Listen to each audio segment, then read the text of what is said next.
Hi, hello, very good evening one and all. Welcome to the most comprehensive preparation platform for all competitive exams, BYJU'S Exam Prep, and warm welcome to the NIELIT 2023 crash course. All dear NIELIT aspirants, join the session quickly. In this class, we are going to practice the top 10 questions of operating systems. Definitely this session will add some value to your preparation with respect to operating system subject, right? So join the session quickly, and whoever have joined, please confirm my visibility and audibility. Am I clearly visible and audible to you or not? Please confirm in the chat box. Okay, so let us start the session with a quick introduction of mine. I am Satya, research scholar with 15 plus years of teaching experience. I have mentored more than 40,000 students for GATE and PSU exams, and the other credentials you can find. Hi Mani, hi Shaubik. Yep.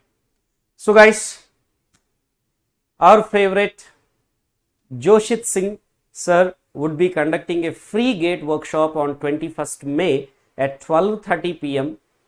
on our BYJU'S Exam Prep app.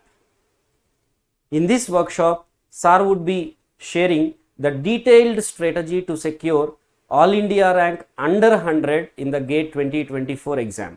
So, if you are aspiring for GATE 2024 exam, or you know any of your friends, please share this workshop information to them and ask them to register, because it is going to be very useful for them.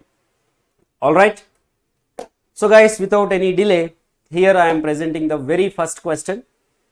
The first question on your screen. A computer system implements a 40-bit virtual address, page size of 8 kilobytes, and a 128 entry translation look-aside buffer organized into 32 sets, each having 4 ways. Assume that the TLB tag does not store any process ID. If so, what is the minimum length of the TLB tag in bits? Solve this quickly and give your answer, dear friends. Hello Abdul Rajak, Mani, Saubhik. Quick.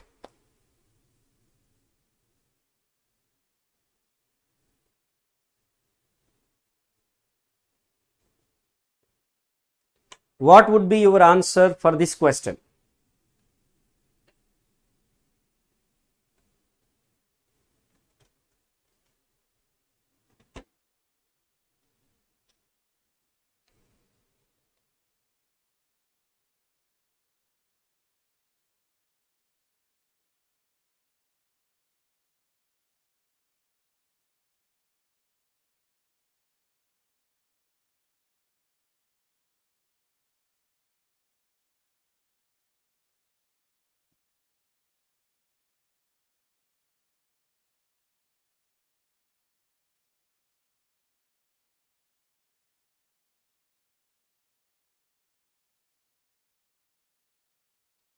Yes, let's solve this.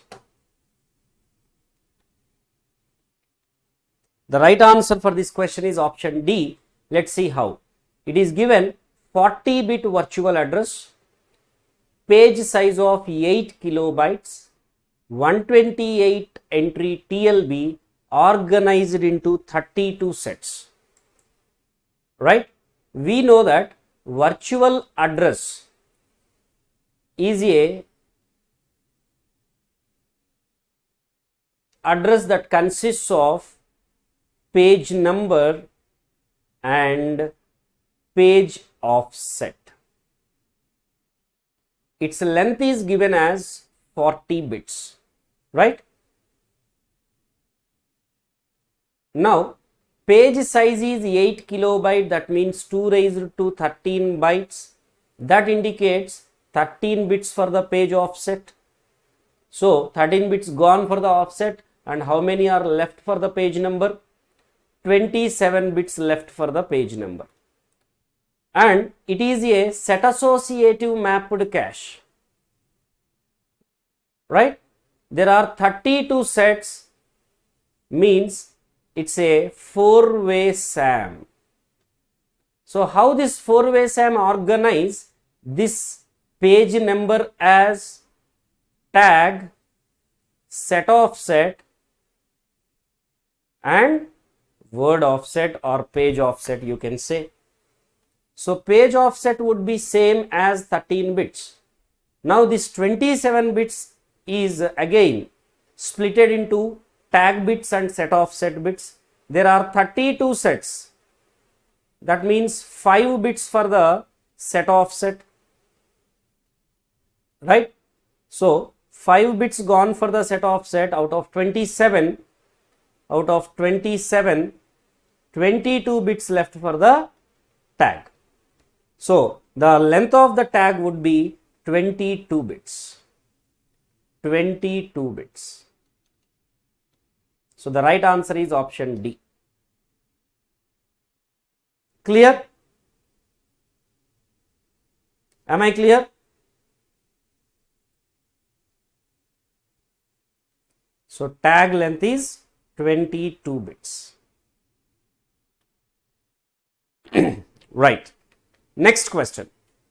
In a system with 32-bit virtual addresses and 1 kilobyte page size, use of one level page table for virtual to physical address translation is not practical because of options: large amount of internal fragmentation, large amount of external fragmentation, large memory overhead in maintaining the page tables, and large computation overhead in the translation process. What is your answer?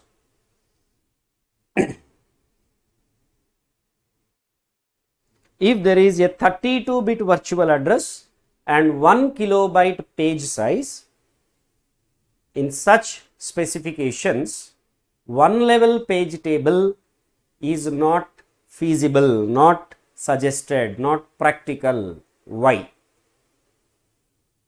Yes, what would be your answer? Guys, keep liking and keep sharing the session, please.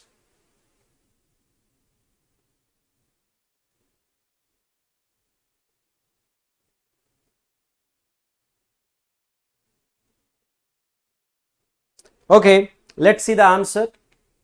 The answer is option C. There is large memory overhead in maintaining the page tables.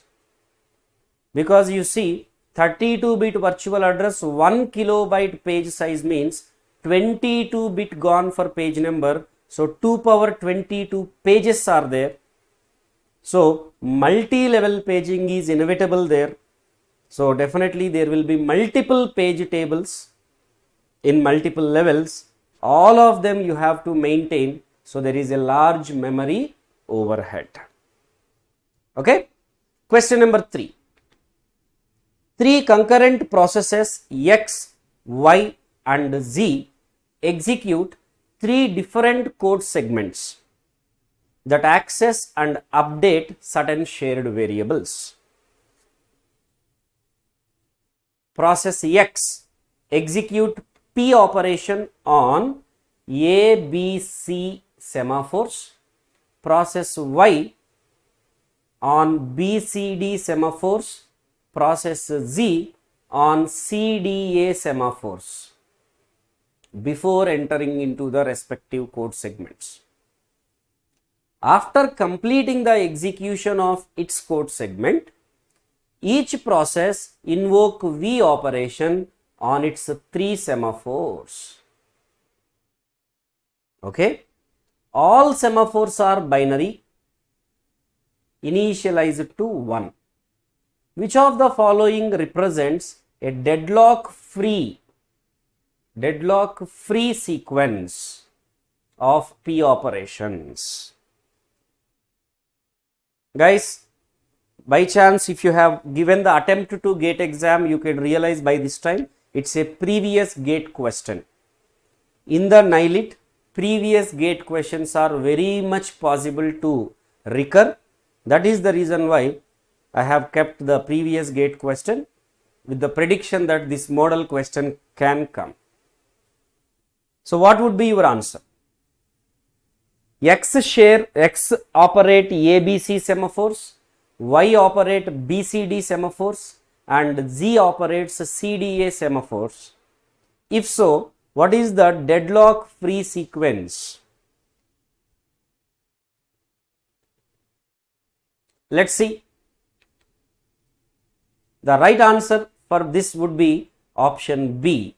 How? Let us check. Here 4 options are given.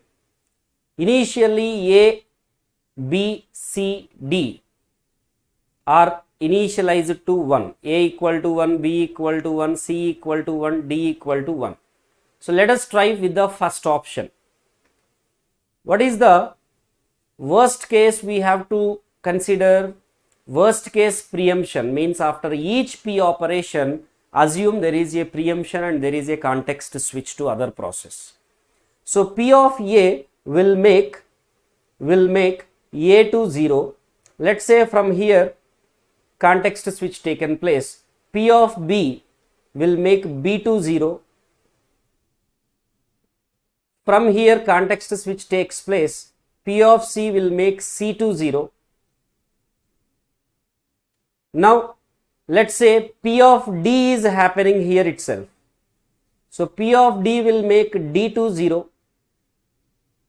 Now P of A is not possible as it is a binary semaphore. So this process Z gets blocked. Now let's say process Y got resumed. P of C is already 0, so it got blocked. Now only process left is process X, active process. When it try to resume and perform P of B, B value is already 0, so P operation is not possible. Hence process X also got blocked. So all the processes are blocked. So we say it as deadlock state. So option A is deadlock. Let's try with option C because we already knew that our answer is option B. So let us try option C. A is 1, B is 1, C is 1, D is 1. First P of B is happening by making B to 0. From here, let's say context switch taken place to Y. C became 0. From here context switch taken place to Z, which is trying to perform P of A value became 0. Now P of C block this process. Now let us say process Y got resumed. When it try to perform P of B, B value is already 0, so it gets blocked. Now P of A is already 0, so it gets blocked. So this also may lead to deadlock. Now option B you check. All the semaphores are initialized to 1. Let us consider the same worst case preemptions after each P operation. So P of B is making B to 0. Context switch. P of Y, process Y got blocked because it is trying to do the same P of B operation. Okay, now process Z will make A to 0. Then P of C will make C to 0. Then P of D will make D to 0. So now process Z successfully passed through all the P operations. So enter the code segment or critical section and perform V of A, V of C, V of D after coming out of the code segment, right, as per the question. So it make again them to 1. Now resume from here, directly you resume to process B, process X, which make A to 0, C to 0. Process B successfully enter code segment and make them back to 1. Then process Y will be released and it will be able to successfully do P of B, P of C, P of D then. So it's a deadlock free sequence. In the same way, you can try for option D also. Okay. So the right answer for this question is undoubtedly option B. Question number 4. Yes, guys. Consider the following disk specifications. Total number of cylinders 100, numbered from 1 to 100. Please note this. Current head position 50. Request sequence 70, 10, 40, 80, 20. Scheduling algorithms FCFS, SSTF, scan. X, Y, Z be the total head movements under FCFS, SSTF and scan algorithms respectively. Then which relation holds good? Come on, do it quickly.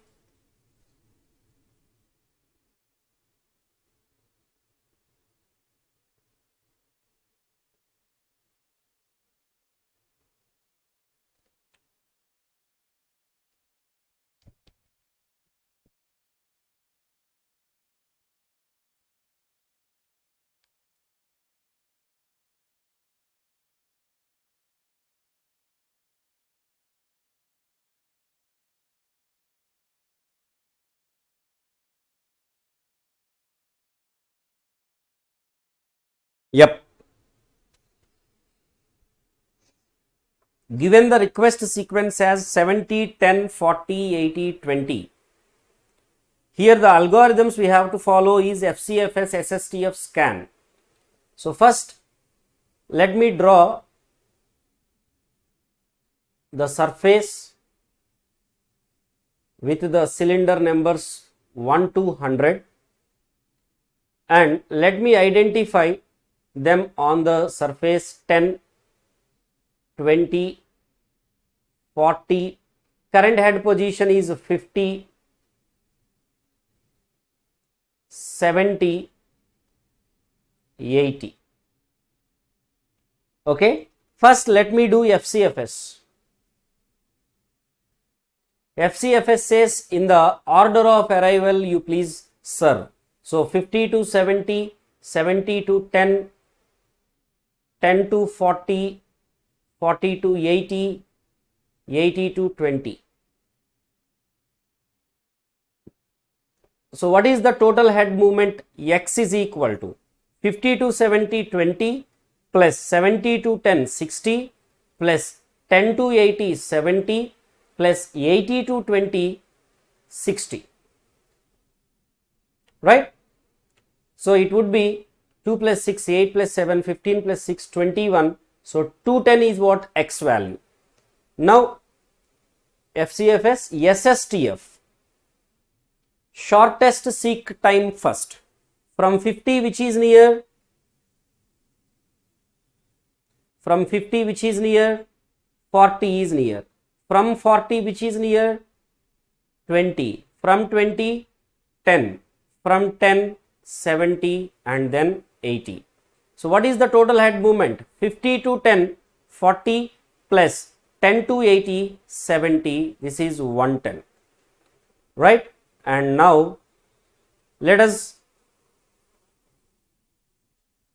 do scan scheduling. Towards largest cylinder you please consider. So 50 to 100 first it go, then from 100 to 10. So the Z value would be 50 to 100 would be 50 plus 100 to 10 would be 90. So this is 140. So guys, now we got the values of X, Y, Z. X is equal to 210, y is equal to 110, z is equal to 140. So x is greater than y is less than z. So option C is the right answer. Got it?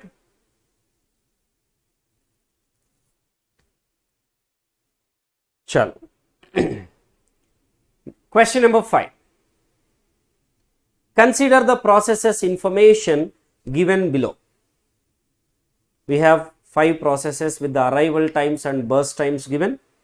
The total number of process preemptions while CPU execute the above under SRTF scheduling. Shortest remaining time first scheduling. Solve it quickly.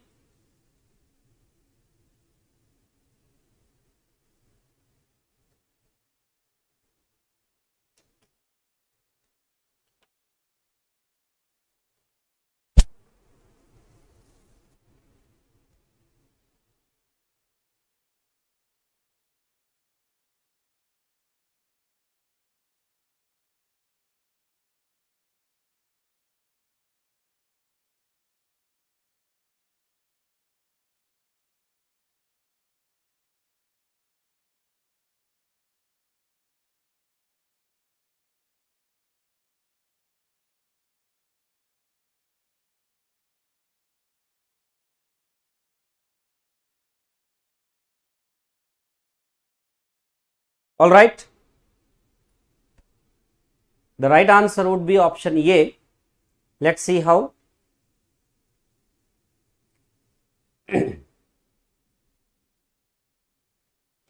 Let me draw the Gantt chart. At a time 0, we have 2 processes C, E available. Among them, the shortest remaining time we have for E. So, 0 to 1 I have taken. Now, at a time 1 A entered the ready state, which is having less burst than current process. So, E got preempted, A is scheduled. Now, at a time 2,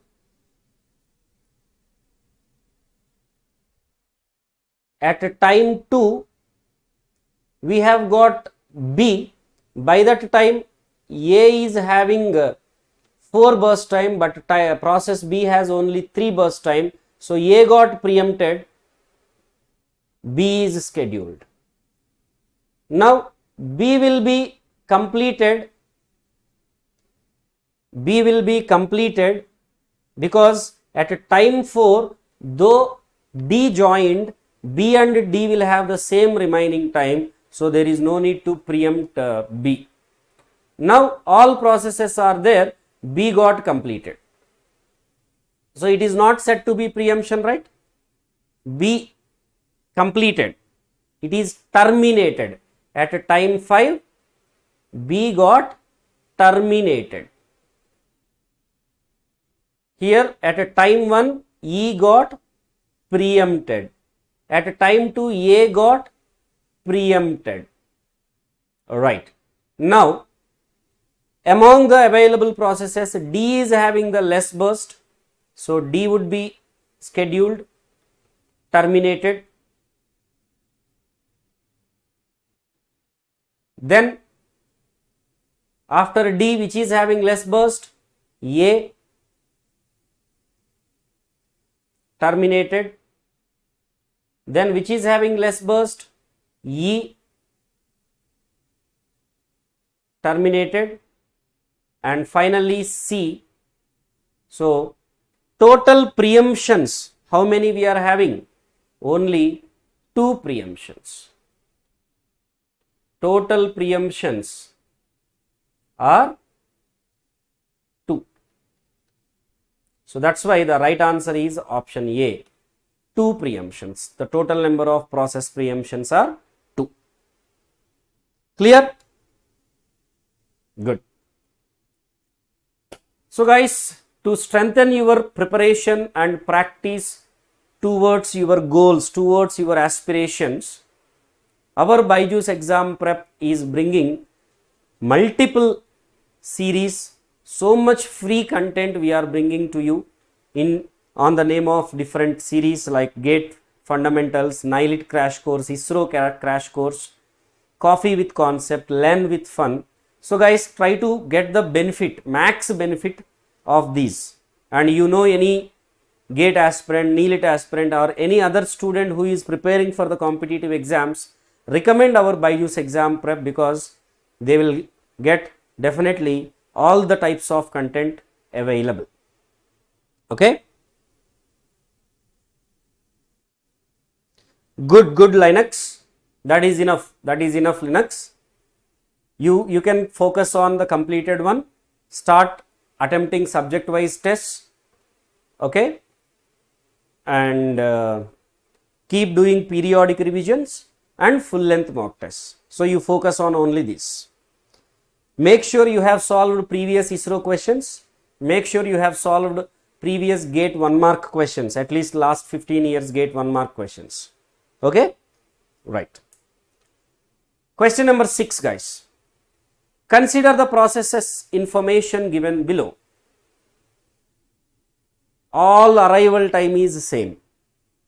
The total number of context switches under round robin 2 scheduling is. Good Linux. Keep solving, keep revising. Okay. Aim for 110 marks. Aim for 110 marks out of 120. And by the way, you are appearing for what vacancy? Scientist B or SB or STA?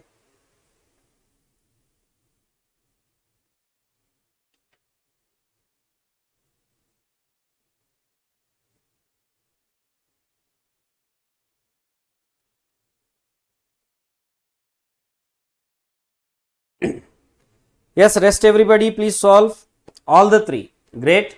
But aim for Scientist B better. And if you are under top 200-300, definitely you will get a call for the interview. Okay. And we will definitely try to conduct couple of sessions to help you for the interview process. Okay. Let the exam over. Then we will come up with the interview sessions. Good Linux.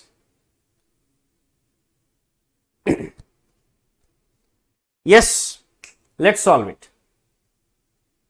If you see the answer, make sure you have got 12 or not as the answer. The right answer would be 12. Let's see how.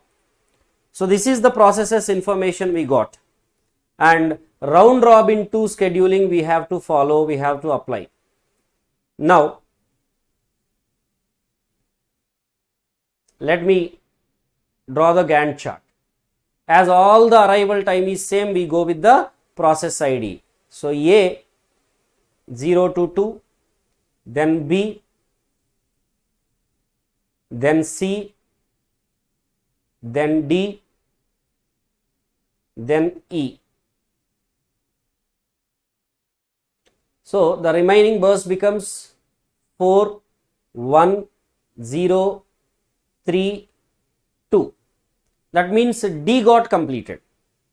D got completed. Now repeat the round. A 10 to 12, B 12 to 13, C got completed. So now D 13 to 15, E 15 to 17. So now the remaining times becomes 2, 0, 1, 0. So in this second round, B got finished, E got finished. We have only A and D left. So A 17 to 19 and D 19 to 20. Oh, okay.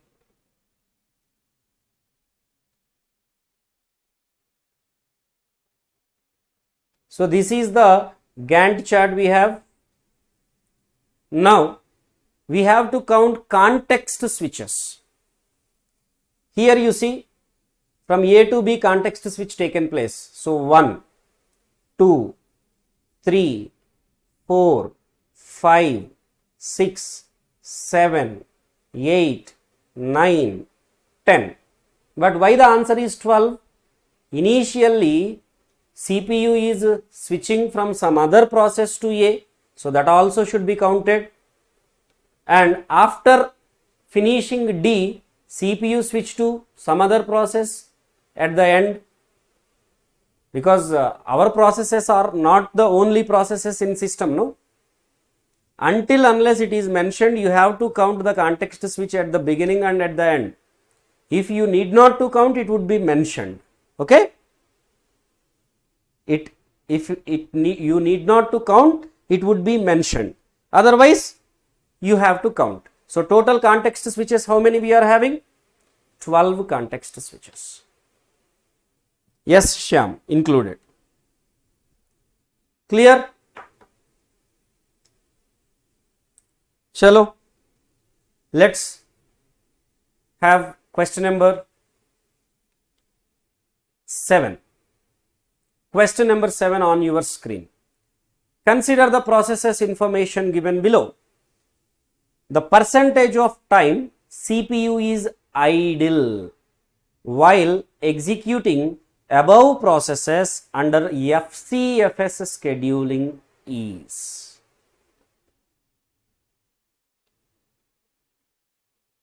Yes, it's FCFS, guys. So it is very easy. Just like that you can solve. Options we have 35%, 30%, 36.66%, 40%.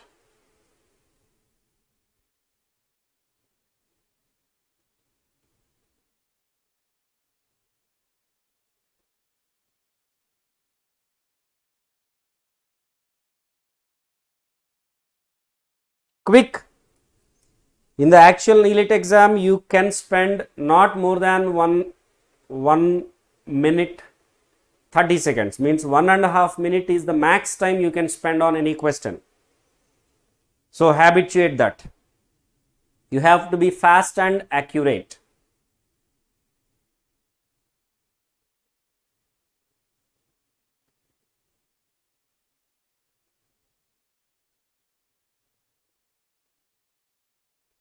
Fine.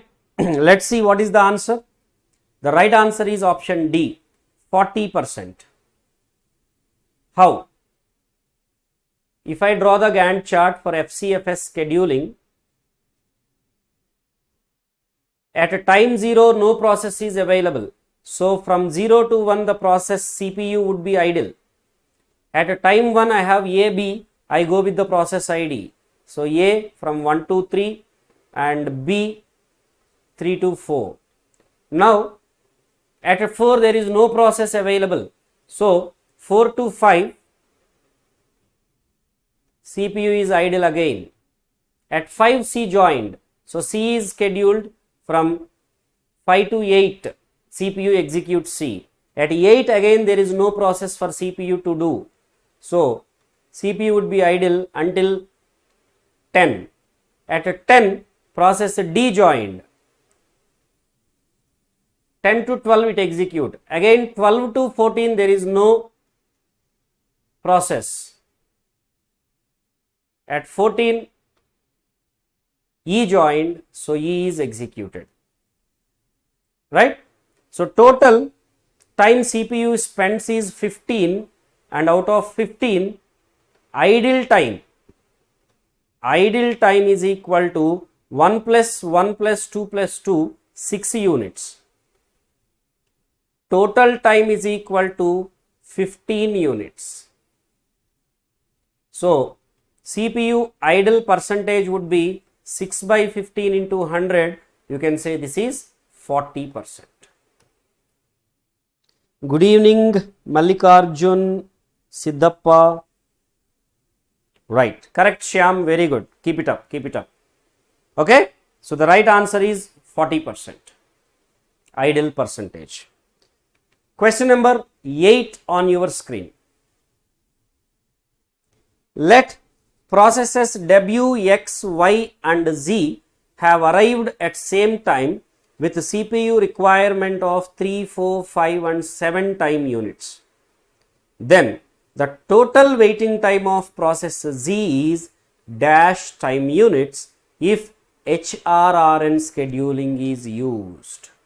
So guys, the intention behind keeping these scheduling questions, 4 questions I think I have kept, because there is much probability for getting the questions from scheduling topic. Okay, solve this quickly.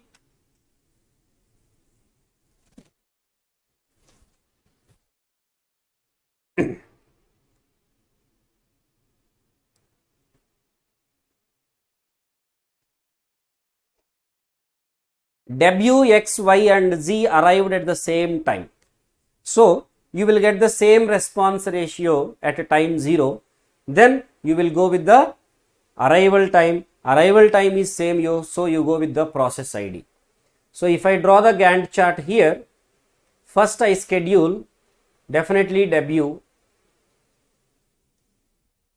from 0 to 3. Now at a time 3, when I calculate the response ratio, how I calculate the response ratio? Response ratio is equal to burst time plus response time divided by burst time, right? So what is the burst time of X? 4. From 0 to 3, the waiting time is 3 divided by 4. So this is 7 by 4. I can say 1.75. What is the response time of Y? Burst time 5 plus response time 3 divided by 5. 8 divided by 5, 1.6. Response time of Z, response ratio of Z, 7 plus 3 divided by 7, 10 divided by 7, 1.4, maybe 2.7, something like this. So here which is having highest response ratio? X is having highest response ratio, hence schedule X from 3 to 7. Now at a time 7, if you calculate the response ratio of Y, it is 5 plus 7 divided by 5, 12 divided by 5, that is 2.4, and Z, 7 plus 7 divided by 7, that is 14 by 7, that is 2. So Y is having highest response ratio, so schedule Y 7 to 12 and Z 12 to 19. So what is the waiting time, total waiting time of process Z? 12. So option D is the right answer. Option D.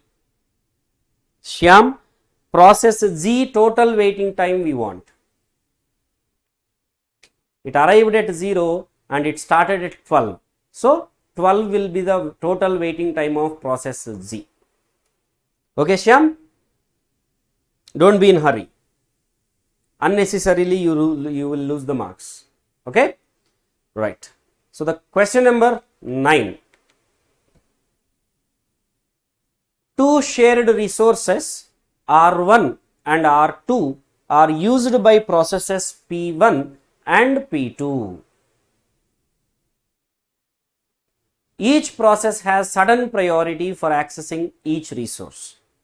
Let T11 denote the priority of P1 for accessing R1. Okay. A process Pi can snatch a resource Rk from process Pj if Tik is greater than Tjk. Means if T11 is greater than T21, process 1 can acquire the resource, like that.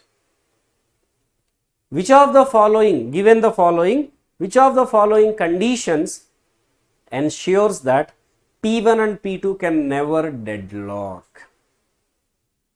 Try to read the question, understand the question, and then solve it.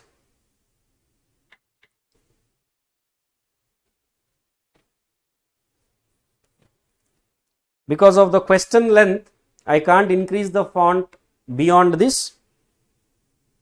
So try to apply zoom.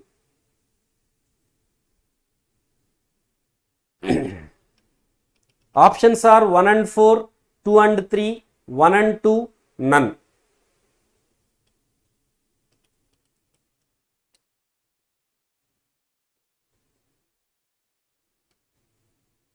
Shyam, option C. Okay. Others also, please give your answers better. Make the session interactive. The right answer is, of course, option C. How? We are given these 1, 2, 3, 4. T11 greater than T21 means P1 acquire R1. T12 greater than T22 means P1 acquire R2. T11 less than T21 means P2 acquire R1. And option 4, P2 acquire R2. If a process acquire both the resources, then that process finish and execute and finish, then with some starvation other process get the resources. If it is something like, let's say if you apply 2 and 3, what 2 is P1 acquired R2, P2 acquired R1. That means P1 is waiting for R1, P2 is waiting for R2, which is a circular wait. So 2 and 3 will go to deadlock state. Similarly, you apply 1 and 4, that is again the similar scenario. P1 here getting R1, P2 is getting R2, so it is again a circular wait, deadlock. But when you see 1 and 3, not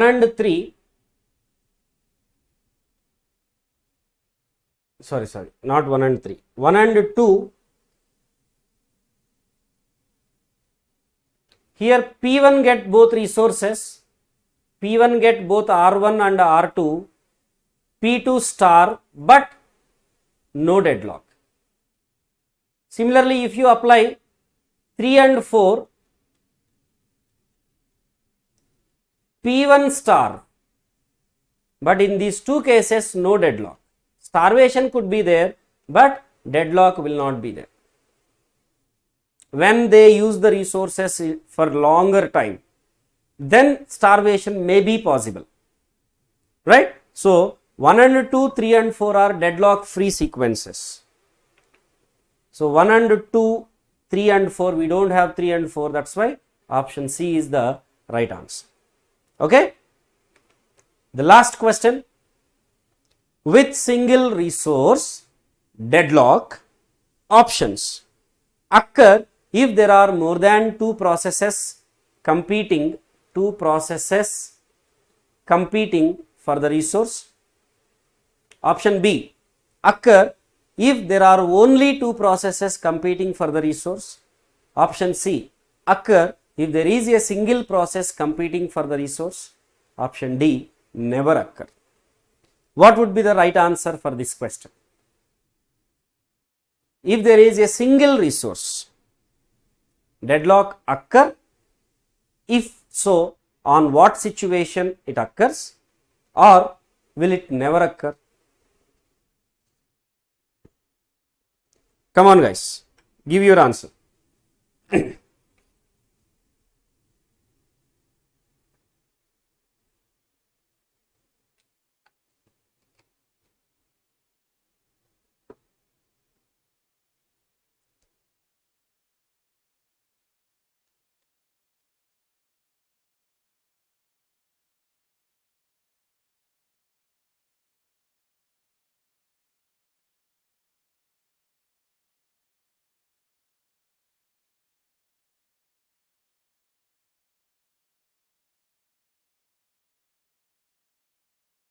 The right answer is never occur.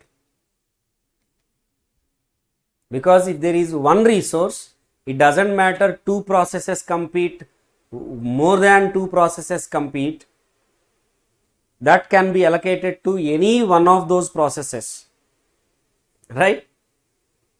Because one resource can't be allocated at a time to more than one process. So it can be allocated to any one of those processes only. It doesn't matter how many compete for it, right? And if there is a single process, how there is a deadlock? Shyam, right? So if there is a one resource, deadlock never occur. Okay, that's all. The top 10 questions of operating system. Here when I say top 10, please understand the models. So you may get the question from synchronization, deadlock, scheduling, paging. So these four topics and memory management, of course paging is a part of it. So these four topics majorly I have highlighted, because I predict from these four topics majorly the question possibility is there. Along with this, please prepare the Linux or Unix commands also. In the Telegram group I have posted a document on that. Okay, if you are the part of Telegram group, please find for it. You will get the Linux or Unix commands document.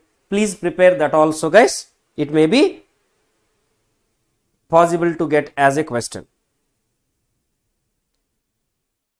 Komal Taneja, GATE PYQ solving. I think we have done long back. You have to explore our YouTube channel. I don't believe there is a playlist. However, please check in the playlists once. But you have to go little past. Okay? Little longer past. Fine. That's all, guys. And dear NIELIT aspirants, I have already mentioned you that on our BYJU'S Exam Prep app, I have started a Abhyas series. In this series, I will make you practice 200 questions. This is exclusively for NIELIT aspirants. Of course, it would be useful for GATE aspirants, however, but exclusively I will bring NIELIT level questions. Okay, NIELIT level questions. And this would be on our BYJU'S Exam Prep app, mostly on every weekday at 8 p.m. Means right after this class, you come to BYJU'S Exam Prep app. There you will get this practice session link. Join the class. Okay. However, in my Telegram group, I am posting the link for joining. Okay, guys. Alright. So these are my Telegram and Instagram group links. Please do join to connect with me if you have not joined yet. Thank you so much for attending the session and staying back till the end of the session and solving the questions patiently. Please do like, share and subscribe to our BEP YouTube channel and also enable the notifications so that you don't miss any of our classes. Thank you so much, guys. See you in the next session, hopefully at 8 p.m. now in more 10 minutes on our BYJU'S Exam Prep platform, app platform. Okay. Thank you. Good night, guys. Take care. Bye-bye.